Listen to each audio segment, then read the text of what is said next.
Assalamualaikum warahmatullahi wabarakatuh. Di sini saya akan menyampaikan materi pengantar usul fikih. Materinya yaitu adalah qiyas.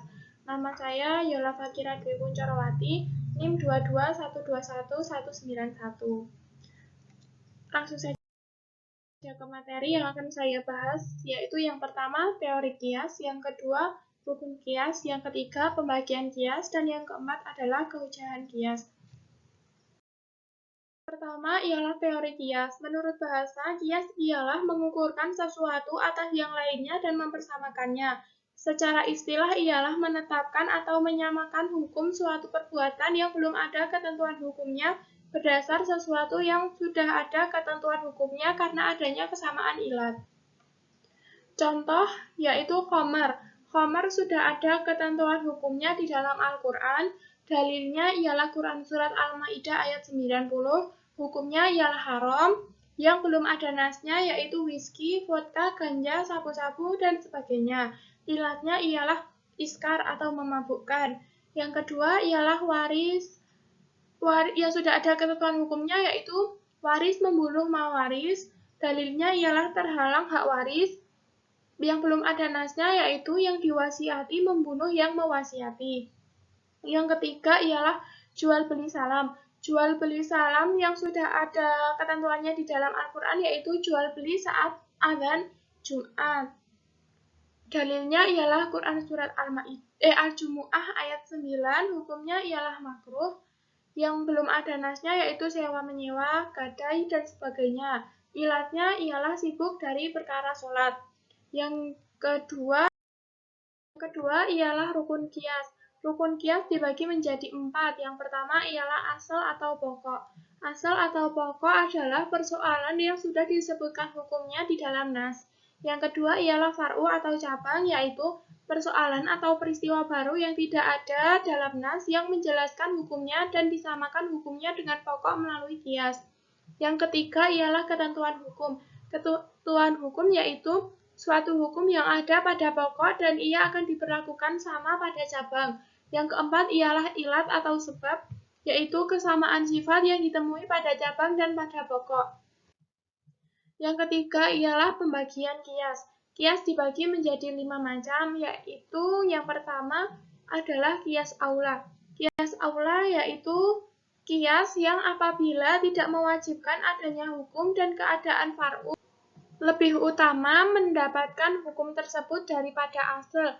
Contohnya yaitu mengkiaskan memukul orang tua dengan mengatakan kepada keduanya. Hukumnya yaitu haram karena sama-sama menyakiti.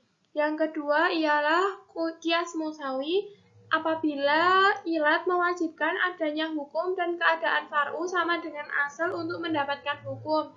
Contohnya yaitu membakar harta anak yatim dengan memakannya. Hukumnya yaitu haram, ilatnya ialah hilang dan habis. Yang ketiga ialah qiyas adwan atau qiyas adnan, yaitu qiyas yang far'unya lebih rendah dari asal untuk mendapatkan hukum yang sama. Contohnya yaitu mengkiaskan perhiasan perak bagi laki-laki dengan perhiasan emas. Hukumnya ialah haram, ilatnya yaitu berbangga. Yang keempat ialah qiyas dalalah, yaitu qiyas yang apabila ilatnya menunjukkan kepada hukum tapi tidak mewajibkannya. Contohnya mengkiaskan harta anak kecil dengan harta orang yang sudah balik. Ilatnya sama-sama tumbuh dan berkembang. Yang kelima ialah qiyas sabah. Qiyas sabah yaitu qiyas yang keadaan far'u kepadanya bolak-balik dengan dua asal, lalu ia dihubungkan dengan asal yang banyak persamaannya. Contohnya yaitu hamba sahaya yang cacat karena kejahatan orang lain. Apakah dalam masalah wajib ganti rugi ini dikiaskan dengan orang merdeka? Ilatnya yaitu karena memiliki kesamaan, yaitu sama-sama anak Adam. Yang keempat ialah kehujahan qiyas.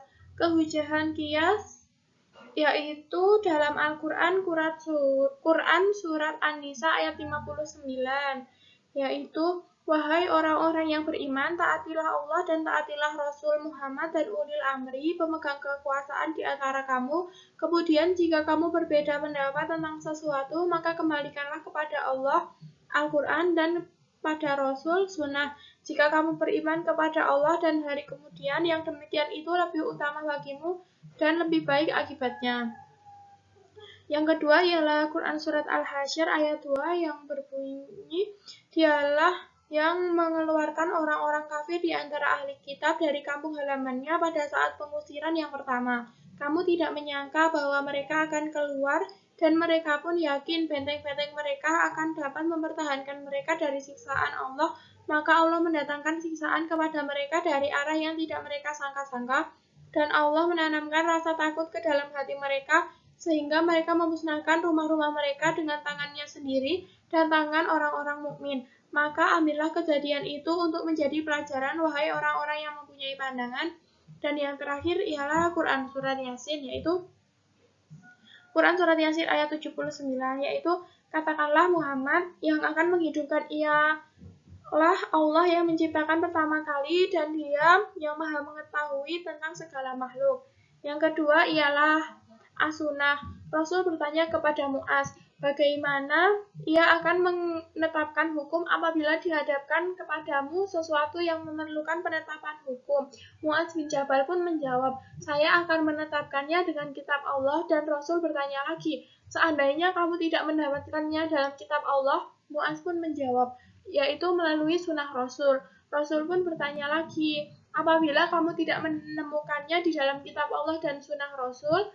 Mu'az pun menjawab, saya akan berijtihad dengan pendapat saya sendiri. Maka Rasul pun menepuk belakang Mu'az seraya mengatakan, segala puji bagi Allah yang sudah menyelaraskan utusan seorang Rasul dengan sesuatu yang sudah Rasul kehendaki. Hadis riwayat Abu Daud dan At-Tirmizi. Sekian presentasi dari saya. Apabila ada kesalahan, mohon maaf. Wassalamualaikum warahmatullahi wabarakatuh.